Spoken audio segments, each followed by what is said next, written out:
Épisode 1. Le coup de fil. Je m'appelle Adam, j'ai 28 ans. Je vis à Lyon, dans un petit appartement près des quais, pas loin du centre. Je travaille depuis 3 ans comme technicien dans une entreprise industrielle. Ce n'est pas un métier brillant, mais c'est un travail stable, et jusqu'à récemment, j'aimais savoir que je pouvais rentrer chez moi le soir sans trop de préoccupations. Je suis marié avec Louise, 25 ans. Nous vivons ensemble depuis 2 ans, mariés depuis 1 an, et la plupart du temps, notre vie ressemblait à quelque chose de simple et rassurant. Ce soir-là, pourtant, la normalité s'est cassée. J'étais au salon, les lumières encore allumées, sans vraiment regarder la télévision. Autour de moi, l'appartement semblait encore plus silencieux que d'habitude. Louise dormait déjà. Elle se couche toujours plus tôt que moi, et ces derniers mois, je restais souvent seul, comme si j'essayais de retarder quelque chose que je ne voulais pas affronter. Soudain, mon téléphone a vibré. Il était presque minuit. Sur l'écran, le nom de notre ami en commun. J'ai hésité avant de décrocher. On ne téléphone pas à cette heure-là si tout va bien. Elle n'a même pas dit bonsoir. Sa voix tremblait. « Adam, je t'appelle parce que Louise vient de m'appeler. Elle est en larmes. Elle pense que tu ne lui parles plus. Elle a peur. » Je suis resté silencieux quelques secondes. Je ne savais pas quoi répondre. J'avais l'impression d'être surpris, alors que je savais pertinemment que Louise souffrait de mon silence. Mais je ne pensais pas qu'elle en avait parlé à quelqu'un, encore moins au milieu de la nuit. Elle dit qu'elle ne te reconnaît plus, qu'elle se sent seule, qu'elle a peur que tu ne l'aimes plus. Entendre ces mots m'a fait un choc, parce qu'au fond, rien de ce qu'elle pensait n'était vrai. Je l'aimais, peut-être plus encore qu'avant, mais quelque chose en moi s'était fermé. La fatigue, l'avenir incertain, la pression que je ne savais pas exprimer. Chaque jour, je rentrais du travail un peu plus tendu, un peu plus fuyant. Et chaque soir, Louise attendait quelque chose que je ne savais plus lui donner. J'aurais dû parler, dire la vérité, mais je n'y arrivais pas. Alors je me réfugiais dans le silence. Et plus je me taisais, plus elle souffrait. Tu devrais lui parler demain. Elle a vraiment besoin de te comprendre. Sa voix n'était pas accusatrice. Elle était inquiète, humaine, presque protectrice. Elle voulait simplement éviter que notre couple glisse là où beaucoup finissent sans s'en rendre compte. J'ai raccroché doucement. La lumière de l'écran s'est éteinte. L'appartement est redevenu silencieux, mais plus le même silence que tout à l'heure. Celui-ci avait du poids, du sens, presque une urgence. Je suis resté assis au bord du canapé, incapable de bouger. Dans la chambre, Louise dormait calmement, tournée vers le mur. Je l'ai regardée un moment. Je me suis dit que je n'avais jamais voulu lui faire de mal. Et pourtant, sans un seul mot, je l'Y conduisais pas à pas. Je me suis glissé dans le lit le plus doucement possible. Une part de moi espérait qu'elle se réveille, qu'elle me demande pourquoi j'étais encore debout. Mais elle n'a pas bougé, et je n'ai pas trouvé le courage de parler. Pas encore. Pas ce soir-là. Épisode 2, ce que cache le silence. Le lendemain, je me suis réveillé avant le réveil. Louise dormait encore, la tête enfoncée dans son oreiller. J'ai passé quelques secondes à la regarder, me demandant comment on en était arrivé là. Comment le silence était installé entre nous sans que je m'en rende compte. Je me suis levé doucement, suis allé dans la salle de bain et je me suis observé dans le miroir. J'avais l'air fatigué, plus vieux que mes 28 ans. Des cernes sombres, un visage tiré, les épaules crispées. Je n'avais jamais pensé qu'un jour la peur de l'avenir s'imprimerait physiquement sur moi. Au travail, la journée a été une suite de bruits, de demandes, de réunions improvisées. Personne ne le disait clairement, mais tout le monde le savait. On parlait de possibles réorganisations, de réduction des effectifs. On entendait des phrases comme optimisation, rentabilité, objectifs non atteints. Cela faisait des semaines que je vivais dans cette atmosphère de menace, sans savoir si je serais toujours là le mois prochain. Et je gardais tout pour moi. Par orgueil, par honte, ou peut-être parce que je croyais qu'un homme devait se débrouiller seul. Quand je suis rentré le soir, Louise préparait le dîner. L'odeur du poulet rôti s'est répandue dans le salon. Elle m'a regardé, un sourire timide qui cachait mal son inquiétude. J'ai enlevé ma veste, l'ai posée sur la chaise et j'ai pris une grande inspiration. Je savais qu'il fallait parler. L'ami qui m'avait appelé la veille n'avait pas exagéré. Louise allait m'échapper si je ne faisais rien. Elle s'est assise en face de moi, a posé sa fourchette sans manger. On n'avait même pas commencé le repas, et je sentais déjà la tension dans l'air. Ses mains tremblaient légèrement. « Adam, tu ne me parles plus. J'ai l'impression que je te perds. Dis-moi ce qui se passe. » Sa voix n'était ni agressive ni dramatique. C'était pire. Elle était triste. Une tristesse calme, résignée, qui fait plus mal que les cris. J'ai inspiré lentement. J'avais préparé cette conversation toute la journée dans ma tête, mais une fois assis devant elle, les mots me semblaient coincés dans ma gorge. Il m'a fallu quelques secondes avant de réussir à parler. « Louise, je ne suis pas en colère contre toi. Ce n'est pas ça. C'est au travail. On risque des licenciements. J'ai peur de perdre ma place. Et je ne sais pas comment te le dire sans avoir l'air faible. » Elle m'a regardé longuement, comme si elle cherchait à comprendre chaque détail, chaque nuance de ce que je venais de dire. Puis elle a prononcé une phrase qui m'a presque coupé le souffle. « Tu n'as pas besoin d'être fort contre moi. Tu peux être toi, même quand tu as peur. » Je n'ai pas su quoi répondre, parce que c'était exactement ce que je ne parvenais pas à faire.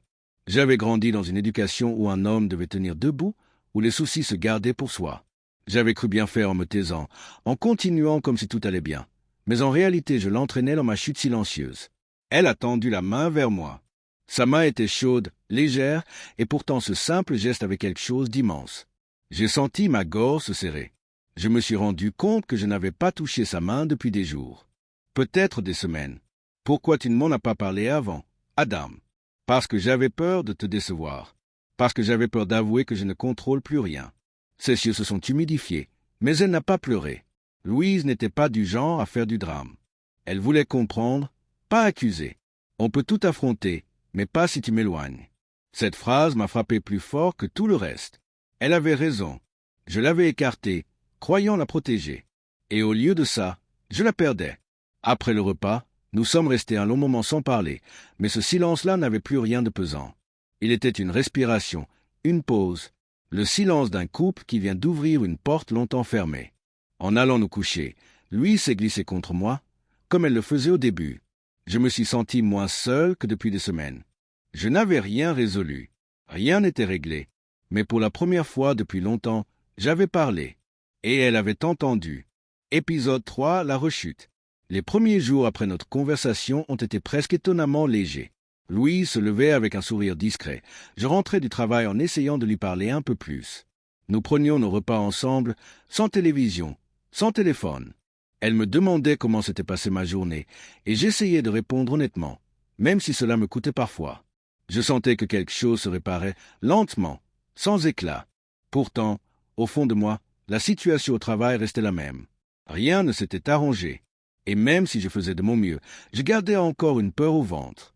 Le mercredi suivant, la journée avait été particulièrement difficile. Un collègue avait été convoqué dans le bureau de la direction et était reparti avec un carton sous le bras. Personne n'avait osé lui parler. Un simple murmure circulait dans le couloir. C'est peut-être lui maintenant. Le soir, je suis rentré plus tard que prévu. Louise m'attendait dans le salon, la table déjà dressée. Elle avait préparé des pâtes maison avec cette sauce qu'elle faisait rarement parce que cela demandait du temps. Elle se levait tôt le lendemain et je savais qu'elle s'était dépêchée dans la cuisine juste pour me faire plaisir.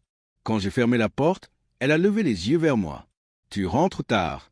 Tout va bien. » La question était innocente, mais j'ai senti la pression revenir d'un coup. J'ai enlevé mes chaussures sans répondre immédiatement. Je me suis senti envahi par une fatigue écrasante. Louise s'est approchée, a posé une main sur mon bras. Et c'est comme si ce simple geste avait fait éclater quelque chose en moi. J'ai réagi brusquement, presque malgré moi. « Laisse-moi souffler 2 minutes, d'accord. » Louise a reculé légèrement, sans se vexer, mais cette réaction m'a fait honte. Je venais de briser en un instant les efforts des derniers jours. Elle s'est assise, silencieuse. Je suis allé me passer de l'eau sur le visage, mais en me regardant dans le miroir, j'ai senti la colère monter contre moi-même. J'avais peur, et je n'arrivais pas à le gérer autrement qu'en me refermant. À table, nous avons mangé presque sans un mot. Je sentais son regard inquiet, mais elle ne disait rien. Et ce silence-là était de nouveau lourd, pesant, oppressant, comme si tout allait revenir en arrière. Au dessert, Louise a déposé sa cuillère et s'est décidée à parler, doucement. « Adam, qu'est-ce qui se passe encore? Tu avais l'air mieux ces derniers jours. » J'ai cru que ça allait un peu mieux. Je me suis passé la main sur le visage. Je ne voulais pas exploser, mais j'avais la gorge serrée, la tête lourde de pensées. Aujourd'hui, ils ont licencié un collègue, et j'ai eu l'impression que j'étais le prochain. Je suis rentré et tout ce que je voulais, c'était respirer. Juste 1 minute. Louise n'a pas détourné les yeux. Elle m'écoutait vraiment. Tu as le droit de respirer, mais ne me repousse pas. Je suis là. Sa voix était calme, sans reproche. Et soudain, J'ai compris que le problème n'était pas elle, mais moi. J'avais tellement peur d'être fragile que je faisais exactement ce que je redoutais le plus. Je détruisais ce que nous avions déjà réparé. Plus tard, alors qu'on se couchait, je me suis excusé. Pas avec des grands discours, juste avec quelques mots sincères. Je suis désolé. Je ne veux pas te blesser. Louise a posé sa tête contre mon épaule. On y arrivera, mais ensemble. Ce soir-là, je n'ai pas bien dormi, parce que je savais que cette bataille allait être plus longue que prévu. Je voulais changer, mais mes vieux réflexes revenaient encore. Pourtant, même au milieu de mes doutes, une chose était claire. Louise ne lâchait pas, et tant qu'elle restait là, je n'étais pas seul. Épisode 4, le vrai combat. Les jours suivants ont ressemblé à une période de transition. Rien n'était encore gagné, rien n'était totalement perdu non plus. Louise et moi avions admis qu'il fallait changer nos habitudes, non pas quelques jours, mais durablement. Et la première vraie décision est venue d'elle un samedi matin, alors que je buvais mon café en silence. « Adam, j'ai regardé les horaires. Il y a un psychologue disponible près du travail. Tu pourrais peut-être prendre un rendez-vous. » Au début, j'ai eu le réflexe de rejeter l'idée. Pas par méfiance, mais par cette vieille gêne que j'avais encore. Pour moi, aller voir quelqu'un signifiait avouer une défaite. Mais Louise a ajouté calmement, « Tu n'as pas à te battre seul. Et tu ne me dois pas l'image d'un homme invincible. » Ces mots m'ont touché. Ils n'étaient pas une critique, mais une permission. Le lendemain, j'ai pris rendez-vous. Le simple fait de confirmer la date a été un premier pas important. Je me suis senti tremblant en refermant la porte du cabinet quelques jours plus tard. Le psychologue, un homme d'une 50aine d'années, m'a simplement demandé pourquoi j'étais là. Les mots sont sortis plus facilement que prévu. Je ne vais pas bien. Je n'arrive pas à gérer la pression. Je m'éloigne de ma femme sans le vouloir. À la fin de la séance, je me suis senti vidé mais plus léger, comme si quelqu'un avait déplacé une pierre de mon dos. À la maison, Louise n'a pas posé 1000 questions. Elle m'a seulement demandé « Ça t'a fait du bien ?» Et j'ai répondu oui, simplement. Ce jour-là, j'ai compris que parler ne me rendait pas faible. Au contraire, c'était un acte de courage que je n'avais jamais été capable de faire auparavant. Peu à peu, nous avons mis en place des rituels simples. 15 minutes de conversation le soir, sans téléphone, sans écran. Pas forcément des discussions profondes, parfois juste des phrases du quotidien. Comment tu te sens aujourd'hui? Tu veux me raconter ta journée? On se disait l'essentiel, même quand l'essentiel n'était pas grand-chose. Et ces 15 minutes devenaient un point fixe dans nos journées chaotiques. Le dimanche, Louise avait proposé qu'on sorte marcher un peu. Une promenade sans objectif précis. On traversait le parc, on regardait les joggeurs, les chiens, les familles. Et parfois, on parlait de sujets qu'on n'avait jamais abordés. Nos rêves d'avenir, ce qui nous faisait vraiment peur, ce qu'on n'avait jamais osé dire. Je découvrais que Louise aussi avait ses inquiétudes. Elle se demandait si elle était suffisamment présente, suffisamment forte, si elle ne risquait pas de me perdre un jour. C'était étrange de l'entendre douter. Pour moi, elle avait toujours été le pilier, celle qui ne vacillait jamais. Et comprendre que chacun de nous avait sa fragilité nous a rapprochés d'une manière nouvelle. Au travail, la situation ne s'était pas encore améliorée. Mais petit à petit, j'apprenais à ne plus laisser mes tensions franchir la porte de l'appartement. Le psychologue me disait souvent « Vous n'avez pas le contrôle sur ce qui se passe au bureau, mais vous avez le contrôle sur la façon dont vous le traversez. » Je répétais ces phrases dans ma tête quand la fatigue menaçait de m'avaler. Et puis, un matin, en arrivant au bureau, mon responsable m'a convoqué. Je me suis attendu au pire, le cœur battant comme la première fois. Mais il m'a annoncé que mon poste n'était pas menacé, au moins pour l'instant. On allait réorganiser l'équipe, mais j'étais reconnu comme quelqu'un de sérieux et indispensable. J'ai respiré, profondément, comme si on venait de m'arracher une lourdeur invisible de la poitrine. Le soir, quand je suis rentré, Louise m'a regardé entrer avec un sourire interrogateur. Je lui ai annoncé la nouvelle en posant mes clés sur la table. Elle a soufflé d'un soulagement sincère et m'a serré dans ses bras sans un mot. Ce moment si simple m'a fait comprendre à quel point j'avais été injuste avec elle. Pendant des semaines, elle avait vécu mes doutes sans savoir qu'ils n'avaient rien à voir avec elle. Nous n'étions pas devenus un couple parfait. Nous n'avions pas transformé notre vie en une romance idyllique. Mais nous avancions, nous apprenions. Et pour la première fois depuis longtemps, je n'avais plus peur de dire ce que je ressentais. Nous avions commencé un vrai combat, non pas contre l'autre, mais côte à côte, contre nos propres ombres. Épisode 5, le jour du renouveau. Les mois ont passé. Pas dans une transformation spectaculaire, pas comme dans les films où tout se résout d'un coup, mais dans une évolution lente, solide, presque imperceptible au quotidien. Nous avions appris à vivre autrement. Louise et moi n'étions pas devenus un couple parfait, mais un couple capable de parler, de se dire lorsque ça va et lorsque ça ne va pas. C'était déjà une victoire immense. Je continuais à voir le psychologue une fois toutes les 2 semaines. Le travail n'était plus une menace constante. La réorganisation avait été finalisée et j'avais conservé mon poste. Rien n'était assuré à vie, bien sûr, mais je n'avais plus cette boule permanente dans la gorge. Et surtout, je n'avais plus besoin de porter tout cela seul. Une simple phrase avait changé le cours de notre histoire. On affronte ensemble ou on tombe ensemble. Louise, de son côté, avait aussi évolué. Elle ne cherchait plus à deviner ce que je pensais.